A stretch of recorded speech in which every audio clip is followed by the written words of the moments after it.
Good morning, students. Hi, how are you all? Actually, I don't know the timing of sending this video. It may be good morning, good evening, or good afternoon. Okay. So whatever the time you are watching the video. So in last revision, we had done chapter number 1, 2, 3, and then I had also sent you chapter number 4 and 7. Now in this revision lecture, we will doing our chapter number 5 soil, chapter number 8 mineral resources, and chapter number 9 agriculture in India. It is a short revision of these 3 chapters. So let us start. Let us first start with chapter number 5 soil. What is soil? Soil क्या होता है? Soil is the topmost layer of the earth. जो जमीन के ऊपर की topmost सबसे ऊपर की जो परत होती है, जो सबसे ऊपर की लेयर होती है, उसको क्या कहा जाता है? उसको कहा जाता है soil. ओके. अब टाइप्स ऑफ सॉइल में कितने टाइप्स ऑफ सॉइल है? 6 टाइप्स ऑफ सॉइल है, जिसमें alluvial soil, black soil, red soil, laterite soil, mountain soil and desert soil होती है. एल्यूवियल सॉइल को मोस्ट फर्टाइल सॉइल कहा जाता है. ठीक है. और ये कहाँ पाई जाती है? नॉर्थन प्लेन्स में और coastal areas. Coastal area mean समुद्र के पास वाले एरियाज में.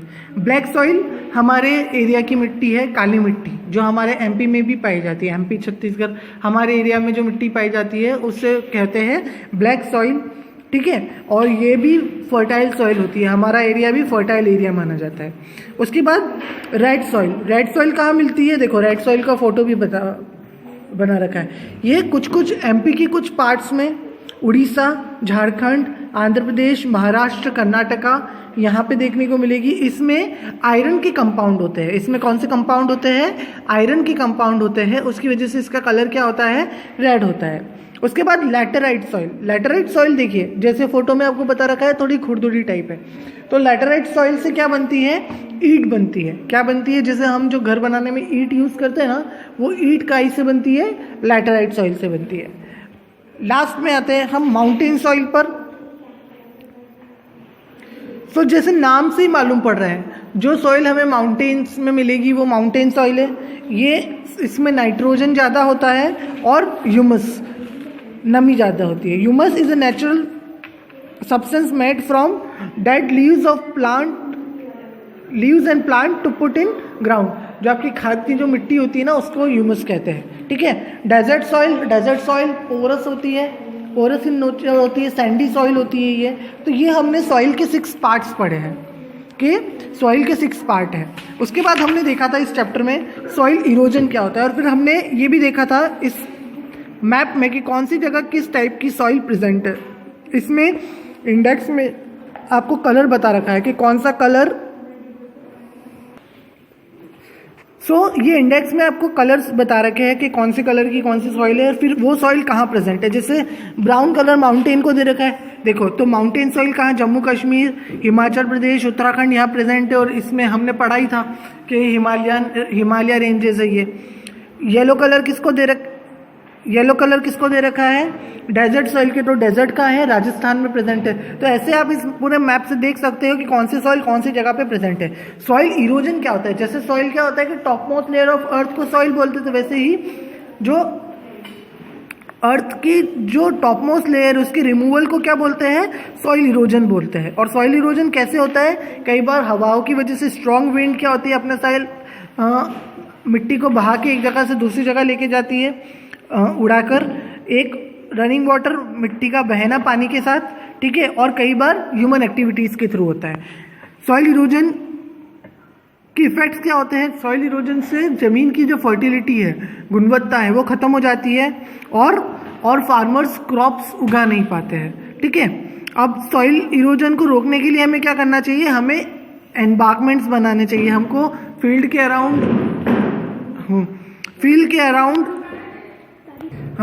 अराउंड बाउंड्रीज बना देनी चाहिए, और हमको ज़्यादा से ज़्यादा ट्रीज को प्लांट करना चाहिए. ये था हमारा 5th chapter. 6th chapter forest and wild life हम काट चुके थे. वाटर रिसोर्सेज 7th चैप्टर हमने इसके पहले वाली वीडियो में मैंने कवर कर लिया था. ठीक है. इसके बाद हम आते हैं चैप्टर नंबर 8 पर, जो है मिनरल रिसोर्सेज. मिनरल्स क्या होते हैं? जो भी सब्सटेंस हमें ज़मीन के अंदर फाउंड होते हैं. ज़मीन के अंदर ऐसे बहुत सारे सब्सटेंस है जो हम देख नहीं पाते. तो वो जो सब्सटेंस हमें ज़मीन के अंदर फाउंड होते हैं, उसको क्या कहा जाता है? उसे कहा जाता है minerals. Types of substance that is deep inside the earth is called minerals. और जो प्रोसेस होती है जिससे मिनरल्स जमीन के अंदर से बाहर निकाले जाते हैं उसको क्या कहते हैं? माइनिंग कहते हैं। ठीक है। और हमने टाइप्स ऑफ मिनरल्स में क्या पढ़ा था कि दो तरह के मिनरल्स होते हैं, मेटेलिक मिनरल्स और non metallic minerals.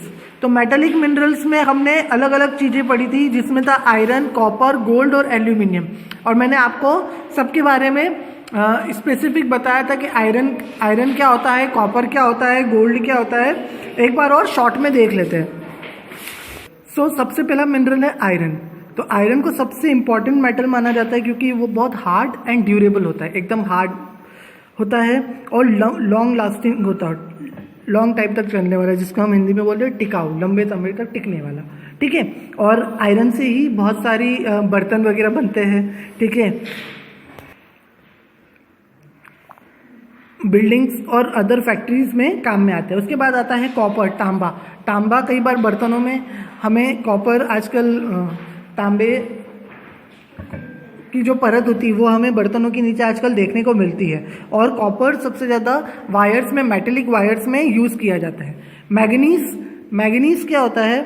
Manganese are found in Karnataka और किस में काम में आता है? स्टील और ग्लास बनाने में।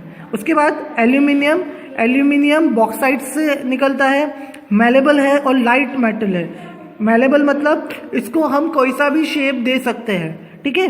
उसके बाद mica bad conductor of electricity है और गोल्ड सबसे एक्सपेंसिव मेटल है। उसके बाद हमने देखा था non metallic mineral. Non metallic mineral क्या होता है? जिसमें मेटल नहीं होता, जो इजीली ब्रेक हो सकता है और एकदम सॉफ्ट होता है। इसमें आता है कोल, पेट्रोलियम और नेचुरल गैस।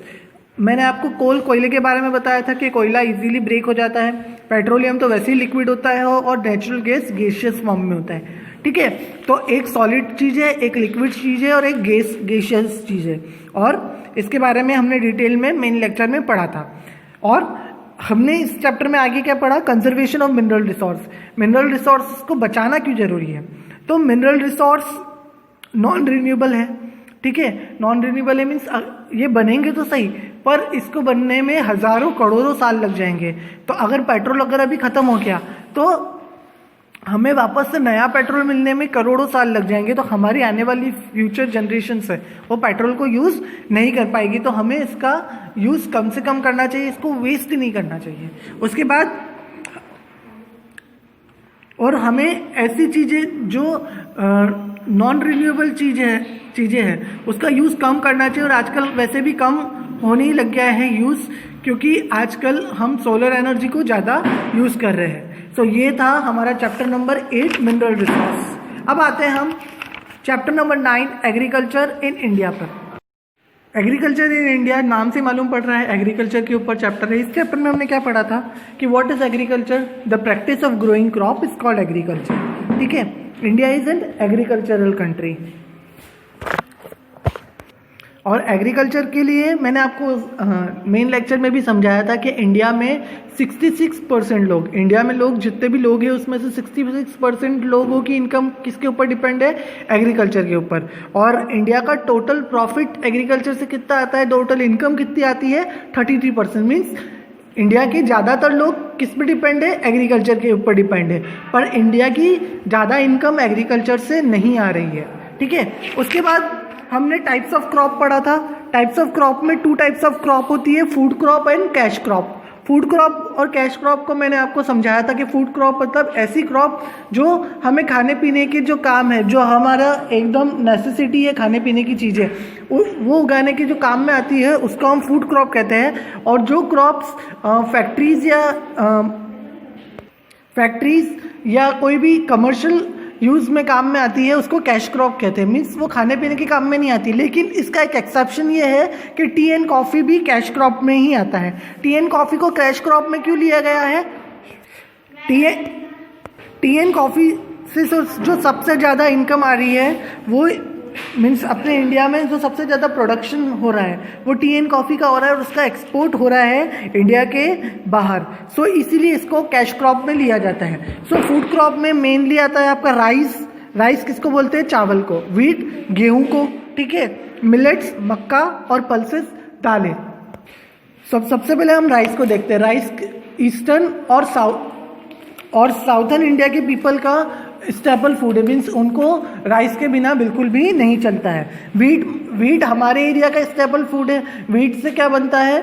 वीट से आटा बनता है, उसके बाद उससे हम रोटी बना के खाते हैं। हमारे एरिया में एक बार हमारे भोजन में चावल नहीं होगा तो हमें चलता है, पर हमारे भोजन में रोटी तो होनी चाहिए। रोटी नहीं खाते तो हमको ऐसा लगता है नहीं है कि हमने खाना खाया है, ठीक है। वैसे ही साउथ के पीपल्स को जब तक चावल नहीं खाते उनको ऐसा नहीं लगता है कि उन्होंने खाना खाया है, ठीक है।